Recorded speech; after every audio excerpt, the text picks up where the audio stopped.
Artist Sanil ദീപിന്റെ പേനയും പെൻസിലും ഉപയോഗിച്ച് 1970 മുതൽ തീർത്ത ചിത്രങ്ങൾ പ്രദർശനത്തിനൊരുങ്ങുന്നു. ഓഗസ്റ്റ് 2 മുതൽ 6 വരെ കോഴിക്കോട് ഗുരുകുലം ആർട്ട് ഗാലറിയിലാണ് പ്രദർശനം നടക്കുക.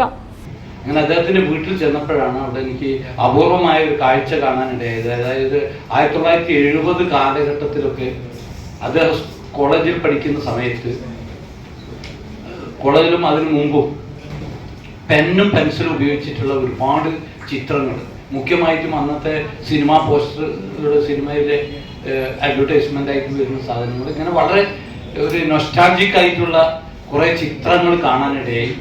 അദ്ദേഹം ഒരു സോളോ എക്സിബിഷൻ നടത്താൻ വേണ്ടിയിട്ട് തയ്യാറാകുകയും ഓഗസ്റ്റ് 2 മുതൽ ഗുരുകുലം ആർട്ട് ഗാലറിയിൽ ഈ പ്രദർശനം ഒരുക്കുകയും ചെയ്തിട്ടുണ്ട്.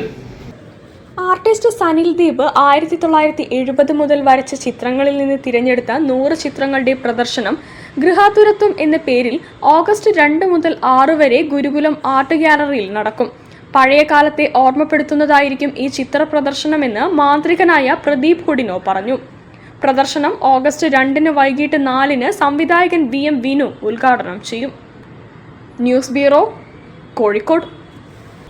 വാർത്തകൾ ചുരുക്കത്തിൽ നിങ്ങൾക്കായി അവതരിപ്പിക്കുന്നത് ക്യാൻസറിനെതിരെ പൊരുതാനായി കാലിക്കറ്റ് സിറ്റി സർവീസ് സഹകരണ ബാങ്കും MVR ക്യാൻസർ സെന്ററും സംയുക്തമായി അവതരിപ്പിക്കുന്ന ക്യാൻസർ ചികിത്സാ സഹായ പദ്ധതിയാണ് മാസ് കെയർ.